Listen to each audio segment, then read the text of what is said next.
So Lexie Hull is obviously a player that we are just we're like not living in hope. We're working under the assumption that Hull's coming back to the Fever.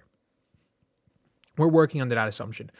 The reason why we're working on that assumption is, let's be real. Lexie Hull and Sophie Cunningham, no matter, will make more than a max contract in endorsements if they stay with the Fever, on top of what they're currently making. Not saying that either of them aren't making good money, right? Like, either of them aren't worth big contracts, because I actually think they both are.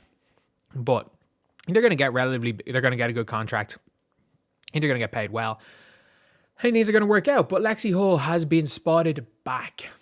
This is a tweet from Birdology, and this is from, obviously, Lexie Hull's Instagram. Has Lexie Hull posted anything else on her Instagram?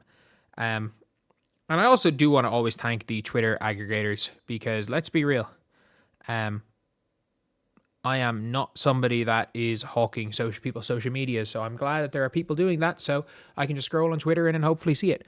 But her story is currently her with Keith Porter and Rob Dozier, who are obviously their trainers.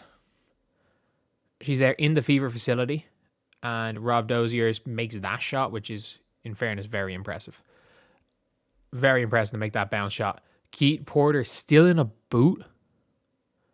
That's very concerning, by the way, because he got injured during the season, didn't he? Like, when did Keith Porter injury? When did Keith get injured? Yeah, Keith Porter tore his Achilles 3 months ago. Like, that's very concerning. That's really, really concerning that he's still in a boot 3 months later. Like, and this is, if you're wondering, I was like, oh, it's an Achilles tear. I wish I could, bring up my leg. There's a TikTok of it. There is a TikTok of me in the boot.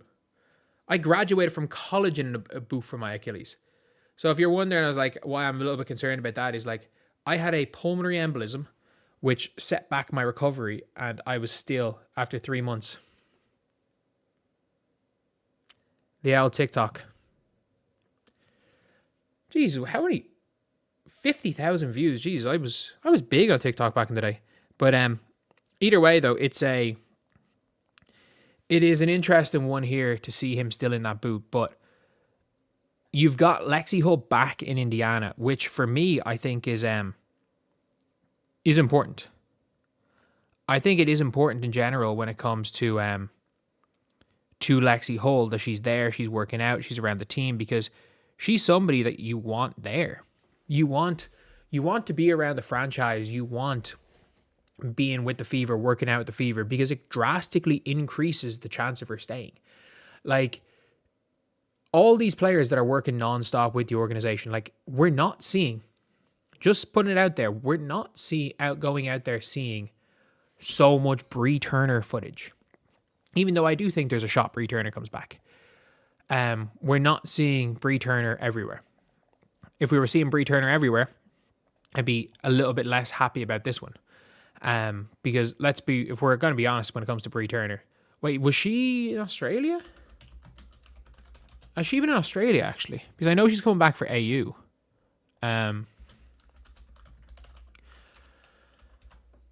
Is she back? So she played for Perth in Australia.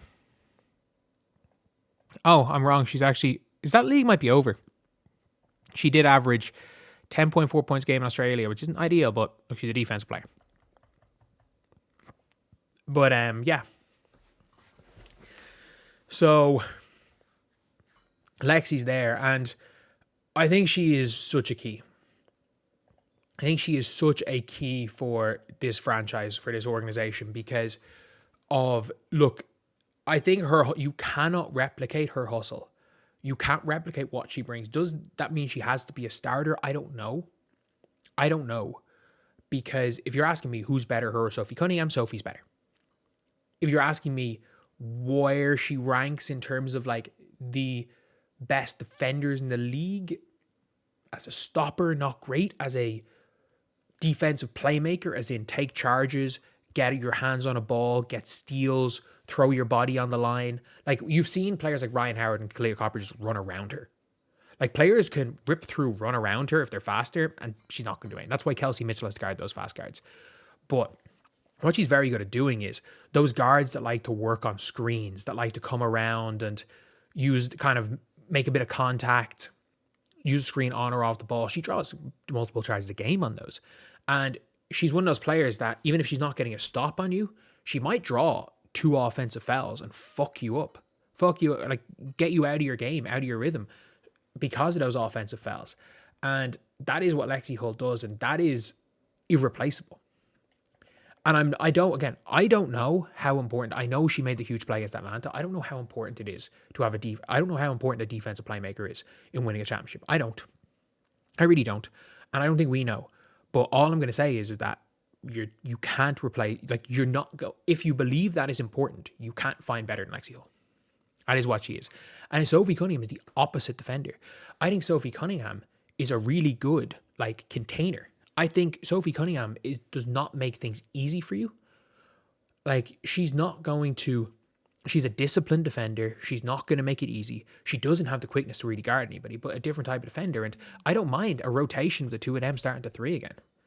I really don't. I think the big thing with the Fever is retaining their main 5 players, which are Sophie, Lexie, Caitlin, Aaliyah, Kelsey.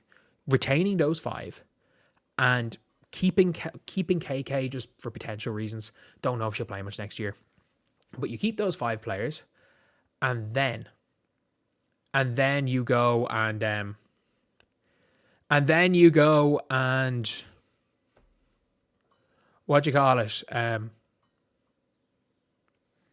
look for the power forward. You look for the power forward. You spend whatever it takes in the power forward, and after that, you're okay. I think after that, you're going to be absolutely okay. But yeah, I think it's a good sign to see Lexie there, and I really do hope Lexie Hull. I hope that core 5 are still there. That core 5 is going to be extremely important for the Fever's success, and I do think, in general, that core 5 could really, really help out that team get to a championship level. I do just think they are an upgrade on Natasha Howard, who got killed by Alyssa Smith in the playoffs. They are a upgrade on Natasha Howard away from being maybe the favourites to win next year, just based on continuity as well. So yeah, that is pretty much it, lads. Let me know what you guys think in the comment section below. And as always, thank you guys for watching. Please like, comment, and subscribe.